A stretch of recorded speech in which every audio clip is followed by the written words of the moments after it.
નમસ્કાર, આપ જોઈ રહ્યા છો જીએસટીવી ન્યૂઝ અને ફાસ્ટ ટ્રેક સાથે હું છું ધ્વની। ફાસ્ટ ટ્રેકમાં હવે ફટાફટ નજર કરીએ રાજ્ય સહિત દેશ વિદેશના સમાચાર પર। લોકસભાની ચૂંટણી પહેલા ગુજરાતના રાજકારણમાં મોટી હલચલ જોવા મળી રહી છે। આજે વધુ એક એમએલએ રાજીનામું આપી દીધું છે। વડોદરાના વાઘોડિયાની બેઠકના અપક્ષના ધારાસભ્ય ધર્મેન્દ્રસિંહ વાઘેલાએ વિધાનસભા સ્પીકરને મળી અને રાજીનામું સોંપી દીધું, જે બાદ તેઓ ભાજપમાં જોડાઈ જશે તેવું પણ જાણવા મળી રહ્યું છે। નોંધનીય છે કે ધર્મેન્દ્રસિંહ વાઘેલાએ ભાજપ પ્રદેશ પ્રમુખ CR પાટીલ સાથે મુલાકાત કરી હોવાની માહિતી।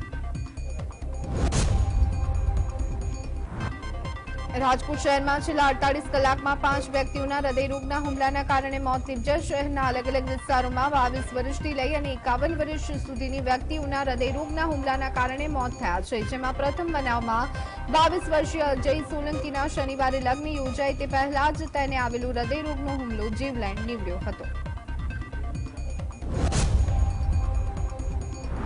તો જામનગર કલેક્ટર બીજલ શાહને હૃદયરોગનો હુમલો આવ્યો છે, જ્યાં તેમને મોડી રાત્રે છાતીમાં દુખાવો પડતા જીજી હોસ્પિટલમાં સારવાર માટે ખસેડવામાં આવ્યા। તો આ મામલે તબીબોએ માઇનોર અટેક હોવાનું જણાવ્યું છે અને હાલ તેમની હાલત સુધારા પર હોવાનું માલુમ પડી રહ્યું છે।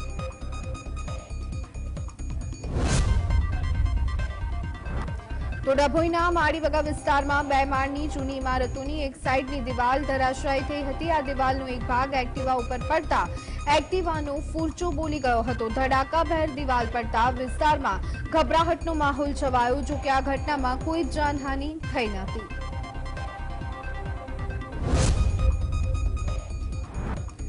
તો સુરેન્દ્રનગર જિલ્લાના ખંપાળિયા ગામે ગેરકાયદેસર ચાલતી કાર્બોસેલની ખાણમાં દુર્ઘટના સર્જાઈ હતી, જ્યાં અચાનક ભેખડ ધસી પડતા 4 મજૂરો દટાયા હતા અને ઘટનાસ્થળે 4 મજૂરોના મોત થયા। મહત્વનું છે કે સુરેન્દ્રનગર જિલ્લામાં ખનીજ માફિયાઓ બેફામ બનતા જોવા મળી રહ્યા છે।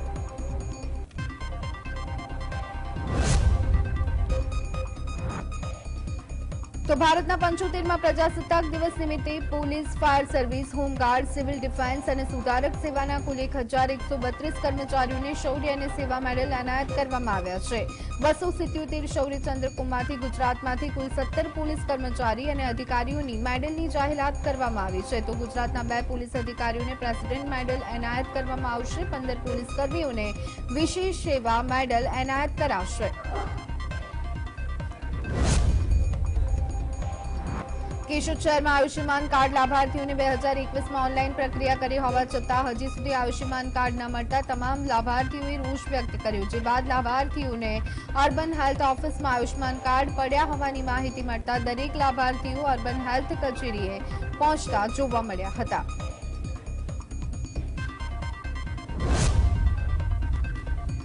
તો સુરતમાં ખોટી રીતે 22 કરોડની આઈટીસી લેવાના મામલે પેઢીના 8 સંચાલકો સામે ગુનો દાખલ કરવામાં આવ્યો। આ સમગ્ર મામલે તપાસ હાથ ધરતા સીજીએસટીની તપાસમાં 200 કરોડનું કૌભાંડ ખુલ્યું। સુરતના નાનપુર સ્થિત એસજીએસટી વિભાગની કચેરીના અધિકારીઓ સામે સુરત ચાર્ટર્ડ એકાઉન્ટન્ટ એસોસિએશન દ્વારા ગંભીર આરોપ લગાડવામાં આવ્યા હતા।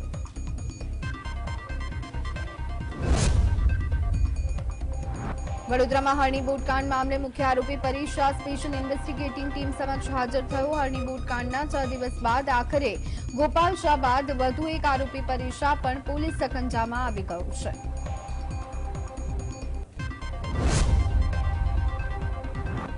લોકસભા ચૂંટણીની તૈયારી માટે ભાજપ ધીરે ધીરે ટોપ ગિયર તરફ ધપી રહ્યું છે। પ્રદેશ કાર્યાલય પર ભાજપના પ્રભારી, ક્લસ્ટર પ્રભારી તેમજ જિલ્લા પ્રમુખની બેઠક યોજાઈ। પ્રદેશ અધ્યક્ષ CR પાટીલ અને મુખ્યમંત્રી ભૂપેન્દ્ર પટેલની અધ્યક્ષતામાં આ બેઠક યોજાઈ રહી છે।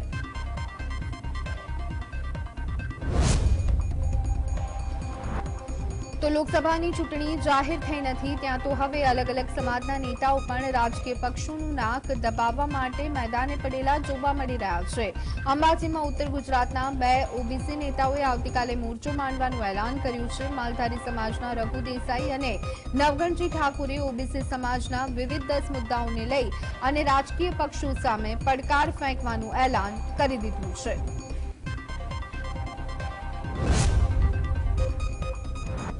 इंडिया गठबंधन ने लई અને કોંગ્રેસ અને આપ બંને પોતપોતાના ઉમેદવારોને ભરૂચ સીટ પર મેદાનમાં ઉતારવા જઈ રહ્યા છે। અહીં કોંગ્રેસ આપ અને બીટીપી અંદરો-અંદર લડવા માટે જઈ રહ્યા છે। આ અંગે ભરૂચના સાંસદ મનસુખ વસાવાએ મોટું નિવેદન આપ્યું। તેમણે જણાવ્યું કે અમે તો તૈયારી પણ પૂરી કરી દીધી છે।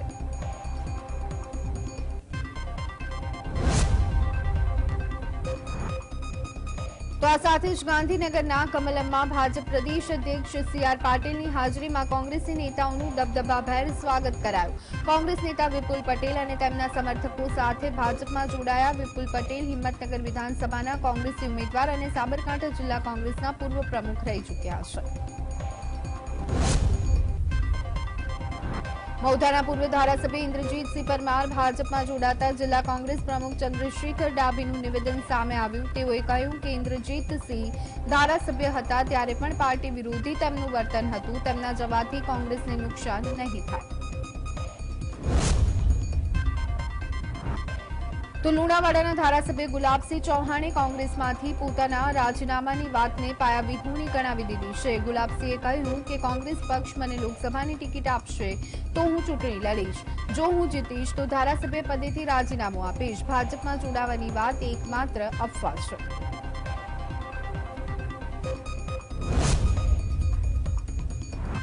રાહુલ ગાંધીથી ભારત ન્યાય યાત્રાને આસામમાં રોકવાના પ્રયત્નને લઈ અને અમદાવાદ શહેરમાં એનએસયુઆઈએ તેનો વિરોધ કર્યો। એક તરફ ન્યાય યાત્રા કાઢવામાં આવી રહી છે તો બીજી તરફ આસામના મુખ્યમંત્રી દ્વારા સતત 2 દિવસ સુધી તેને રોકવાના પ્રયત્ન કરવામાં આવ્યા હતા।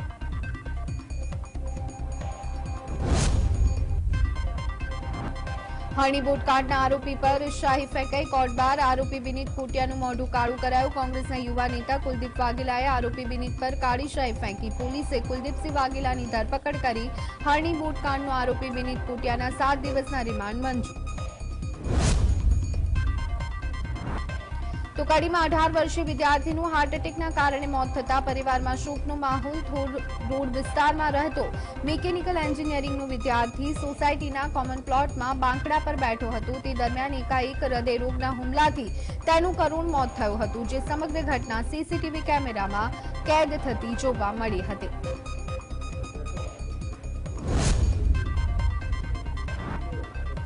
તો અમદાવાદ શહેરના વસ્ત્રાપુર સરકારી વસાહતમાં મહિલાએ મોતની છલાંગ લગાવી છે।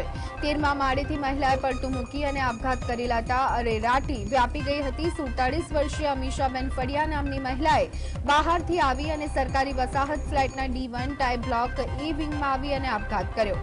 જેઓ સેટેલાઇટમાં આવેલા શરણમ ફ્લેટમાં રહેતા હોવાની જાણકારી પ્રાથમિક વિગતોમાં બહાર આવી હતી। તો બનાસકાંઠાના દિયોદરમાં આવેલી નર્મદા કેનાલમાં 3 લોકોએ ઝંપલાવ્યું છે। ભાભર તાલુકાના મેરા ગામના એક જ પરિવારના પતિ પત્ની સહિત એક બાળકે અગમ્ય કારણોસર ઝંપલાવતા સ્થાનિક તરવૈયાઓ દ્વારા શોધખોળ હાથ ધરવામાં આવી હતી।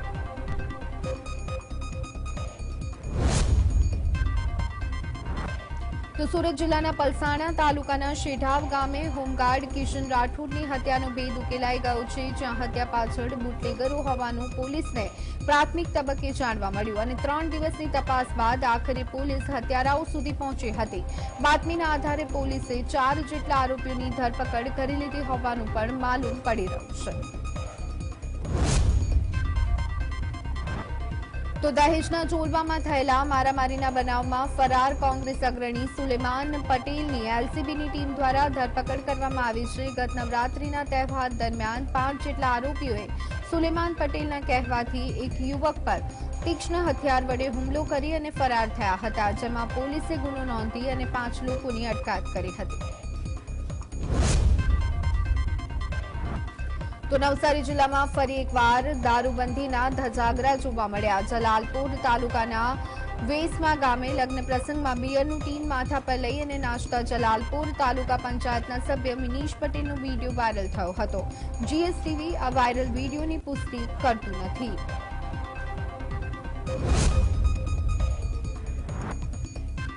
તો મહેસાણા જિલ્લાના ખેરાલુમાં શ્રીરામ યાત્રામાં પથ્થરમારા બાદ પોલીસ વિભાગ એક્શન મોડમાં। ખેરાલુ પીઆઈ સિદ્ધાર્થ શ્રીપાલની સાંથલ સીપીઆઈ તરીકે બદલી કરી દેવામાં આવી। ખેરાલુ પથ્થરમારા મામલે 150ના ટોળા 32 લોકો સામે નામજોગ ફરિયાદ। તો આ ઘટનામાં પકડાયેલા 15 પૈકી 2 સગીરાઓને કાયદાના સંઘર્ષવાળા આરોપી નીકળ્યા હતા।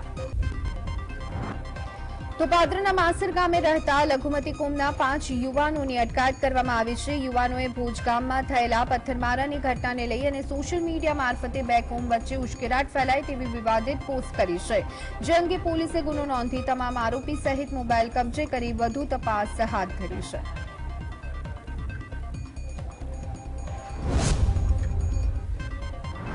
તો પાદરાના ભુજ ગામે રામજીની શોભાયાત્રા પર થયેલા પથ્થરમારાની ઘટનાને લઈ અને વડોદરા રેન્જ આઈજી સંદીપસિંઘે ઘટનાસ્થળની મુલાકાત લીધી, જેમાં રોહન આનંદ સહિત ડીવાયએસપી, એસઓજી, એલસીબી સહિતના લોકોએ હાજર રહી નિરીક્ષણ કર્યું।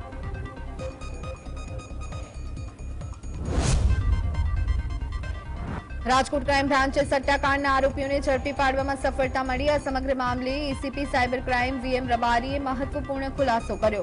તેમણે જણાવ્યું કે પકડાયેલ ભાવેશ ખખ્ખર પીએમ આંગડિયામાં કામ કરતો હતો અને તેની પૂછપરછમાં નીરવ પોપટ, અમિત પોપટ, તેજસ રાજદેવ સહિતના નામ ખુલવા પામ્યા હતા।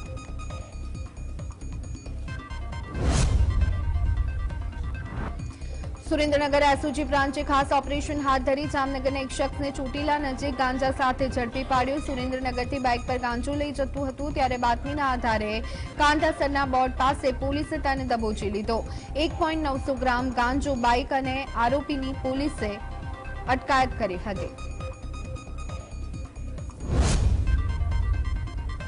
તો સુરેન્દ્રનગરના થાનમાં અસામાજિક તત્વો બેફામ બન્યા છે, જ્યાં થાનના ગુજરાત હાઉસિંગ બોર્ડ વિસ્તારમાં શસ્ત્રો સાથે 8 ઇસમોએ ઘરમાં પ્રવેશ કરી તોડફોડ કરી અને ઘરમાં પડેલા બાઇક તેમજ અન્ય વસ્તુઓનું નુકસાન પણ પહોંચાડ્યું હોવાની માહિતી સામે આવી હતી।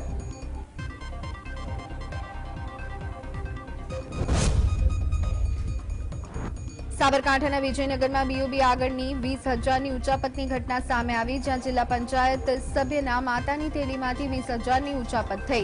આ સમગ્ર ઘટના સીસીટીવી કેમેરામાં કેદ થઈ હતી, જે બાદ વિજયનગર પોલીસે વધુ તપાસ હાથ ધરી છે। અમદાવાદ ગ્રામ્ય પોલીસે ખેંગાર સોલંકી અને તેના પુત્ર વિરુદ્ધ ફરિયાદ નોંધવામાં આવી છે, જ્યાં અમદાવાદ જિલ્લાના સાણંદના સરી ગામે રામજીની શોભાયાત્રા દરમિયાન હવામાં ફાયરિંગ કરતો વિડીયો વાયરલ થયો હતો, જે બાદ ચાંગોદર પોલીસે સાણંદ એપીએમસી ચેરમેન ખેંગાર સોલંકી અને તેમના પુત્ર વિરુદ્ધ આર્મ્સ એક્ટ હેઠળ ગુનો દાખલ કર્યો છે। અમદાવાદ શહેરમાં ફરી બુટલેગરો બેફામ બન્યા છે। શહેરના કણભાના પોલીસની ગાડીને બુટલેગરે ટક્કર મારી હતી। દેશી દારૂ ભરેલી ગાડીએ ટક્કર મારી હતી। આ ઘટનામાં પોલીસના એએસઆઈનું બળદેવજીનું મોત નીપજ્યું છે અને એક એએસઆઈ ઇજાગ્રસ્ત થયા હોવાના સમાચાર મળ્યા હતા।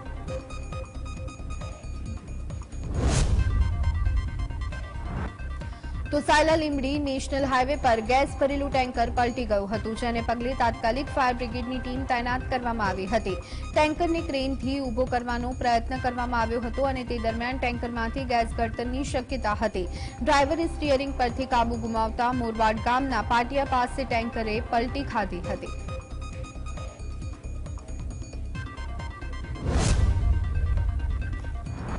અમદાવાદ શહેરમાં વધુ એક અકસ્માતે એક વ્યક્તિનો ભોગ લીધો હતો। શહેરમાં વસ્ત્રાલ રિંગ રોડ પર ડમ્પર ચાલકે અડફેટે લેતા અકસ્માતમાં રાહદારી 64 વર્ષીય શંકર સોલંકીનું મોત નીપજ્યું હતું। આ ઘટનાને લઈ અને ટ્રાફિક પોલીસે વધુ તપાસ હાથ ધરી છે।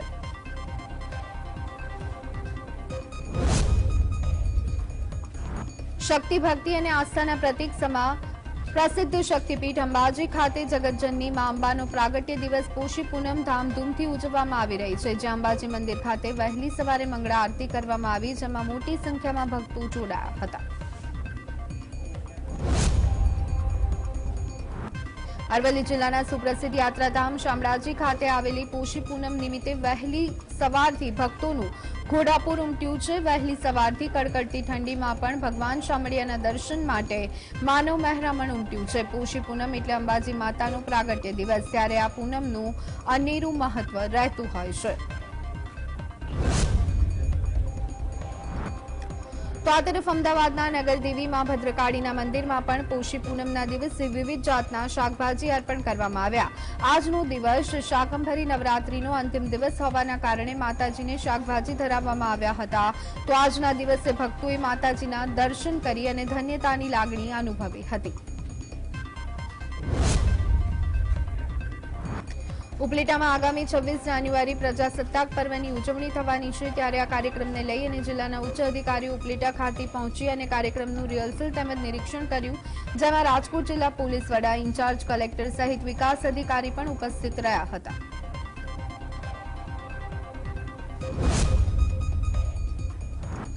બનાસકાંઠા જિલ્લામાં દિયોદર એપીએમસીના ચેરમેનની બિનહરીફ વરણી કરવામાં આવી છે. પૂર્વ ચેરમેન ઈશ્વર તરીકે ચેરમેન પદેથી રાજીનામું આપતા નવા ચેરમેન માટે ચૂંટણી યોજાઈ. આ ચૂંટણીમાં માલાભાઈ પટેલ ચેરમેન પદે બિનહરીફ ચૂંટાયા હતા.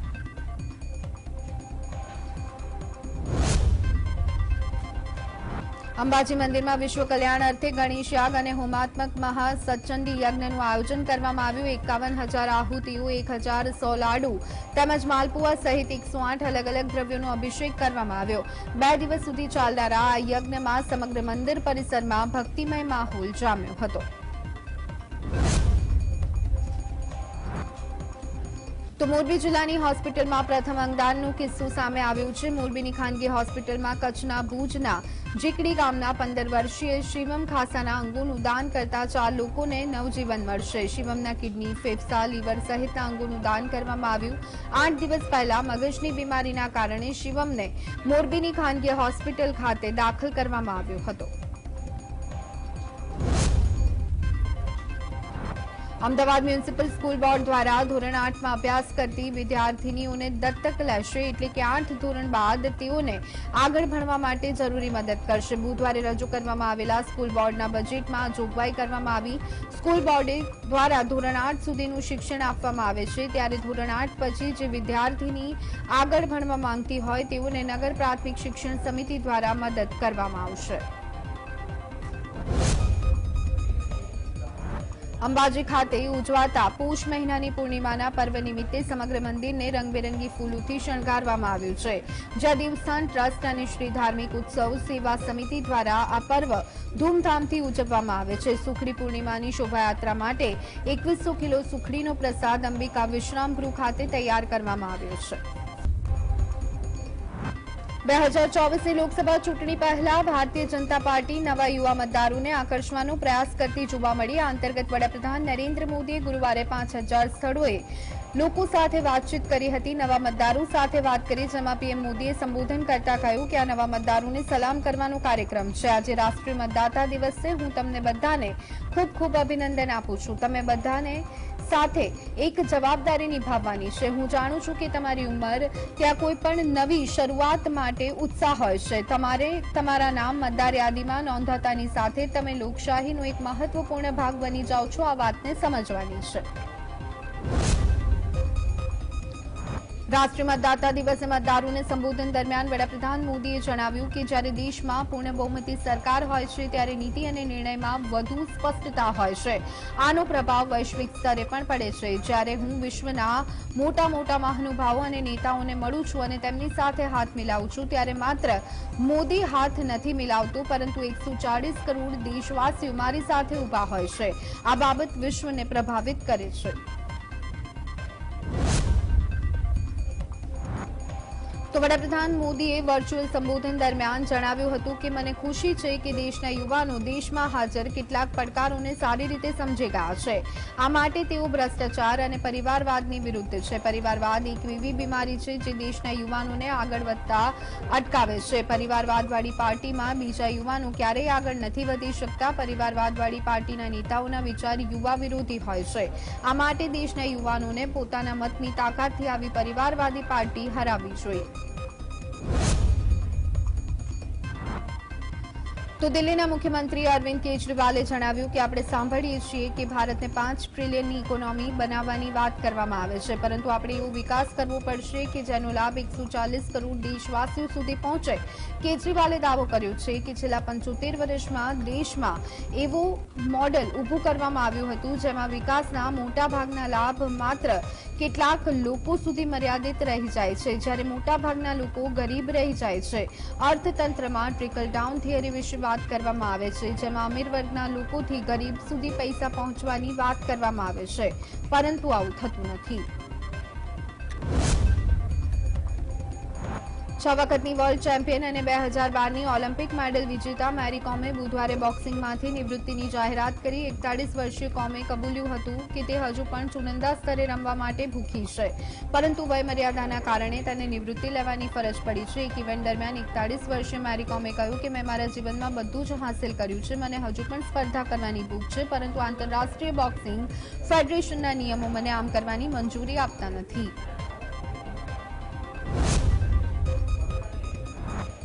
અયોધ્યામાં પોષી પૂર્ણિમાના દિવસે ભક્તોમાં આસ્થાનું પૂર જોવા મળ્યું। ભગવાન શ્રીરામની નગરીમાં રામ મંદિરમાં દર્શન કરવા માટે ભારે ભીડને જોતા ભવ્ય મંદિરમાં દર્શનનો સમય લંબાવવામાં આવ્યો છે, જ્યારે આ પહેલા મહારાષ્ટ્રમાંથી બુધવારે ભગવાન માટે 80 કિલો વજનની ખાસ તલવાર મોકલવામાં આવી। હિન્દુ ધર્મમાં પોષ માસની પૂર્ણિમાનું વિશેષ મહત્વ રહેલું હોય છે।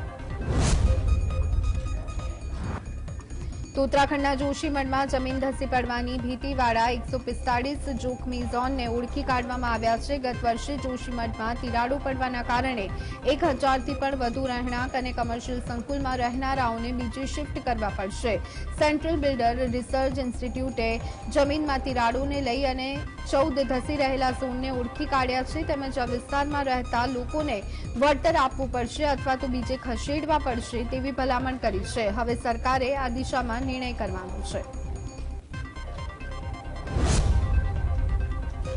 75મા ગણતંત્ર દિવસના મુખ્ય અતિથિ ફ્રાન્સના રાષ્ટ્રપ્રમુખ મેક્રોન રાજસ્થાનના જયપુરથી પોતાના પ્રવાસની શરૂઆત કરવા જઈ રહ્યા છે। 2 દિવસ માટે ભારત મુલાકાતે આવી રહેલા ફ્રાન્સના રાષ્ટ્રપ્રમુખ ઇમેન્યુઅલ મેક્રોન જયપુરમાં આમેરના કિલ્લા, હવા મહેલ અને ખગોળીય પ્રક્ષેપણ સ્થળ જંતર મંતરની મુલાકાત લેશે। વડાપ્રધાન નરેન્દ્ર મોદી સાથે રોડ શો પણ કરશે, તો આ સાથે જ પીએમ મોદી સાથે દ્વિપક્ષીય બેઠક પણ કરશે।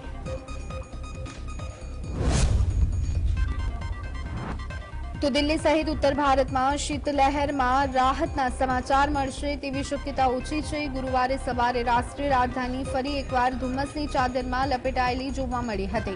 વિઝિબિલિટીનું સ્તર પણ ઘણું ઓછું હતું। ઘરની બહાર નીકળેલા લોકો ઠંડીથી થરથરતા જોવા મળ્યા હતા। ઠંડીનો અંદાજ એ વાત પરથી લગાવી શકાય છે કે લોકો કાં તો બોનફાયરનો સહારો લેતા જોવા મળે છે અથવા ચાની ચુસ્કી લઈ અને ધ્રુજતી ઠંડીથી રાહત મેળવવાનો પ્રયત્ન કરતા જોવા મળે છે। તો કાશ્મીરમાં ઠંડીનું જોર વધી રહ્યું છે। ઉત્તર કાશ્મીરના બાંદીપુરા જિલ્લામાં લઘુત્તમ તાપમાન -8 ડિગ્રી સેલ્સિયસ નોંધવામાં આવ્યું, તેમ સત્તાવાળાઓએ એક નિવેદનમાં જણાવ્યું છે, જ્યારે બાંદીપુરમાં જમ્મુ કાશ્મીરનું સૌથી ઓછું તાપમાન નોંધવામાં આવ્યું હતું। ત્યારબાદ દક્ષિણ કાશ્મીરના પુલવામામાં લઘુત્તમ તાપમાન -7.3 ડિગ્રી સેલ્સિયસ નોંધવામાં આવ્યું। શોપિયામાં 6.9 ડિગ્રી સેલ્સિયસ તાપમાન હતું। શ્રીનગરનું લઘુત્તમ તાપમાન -5.3 ડિગ્રી રહ્યું હતું। દર વર્ષની જેમ આ વર્ષે પણ બજેટની રજૂઆત પહેલા હલવા સમારોહનું આયોજન કરવામાં આવ્યું। હલવા સમારોહ દરમિયાન નાણામંત્રી નિર્મલા સીતારમણ, નાણાં રાજ્યમંત્રી ભાગવત કરાડ અને નાણાં મંત્રાલયના ઉચ્ચ અધિકારીઓ હાજર રહ્યા હતા। નાણામંત્રી સીતારમણે તેમના હાથે હલવો હાજર તમામ લોકોને વહેંચ્યો। હલવા વિધિ પાછળની માન્યતા છે કે કોઈપણ શુભ કાર્ય કરતા પહેલા કંઈક મીઠી વસ્તુ ખાવી જોઈએ। ભારતીય પરંપરામાં હલવો ખૂબ જ શુભ માનવામાં આવે છે અને આ જ કારણ છે કે બજેટ દસ્તાવેજની પ્રિન્ટિંગ પહેલા આ સમારોહનું આયોજન કરવામાં આવે છે।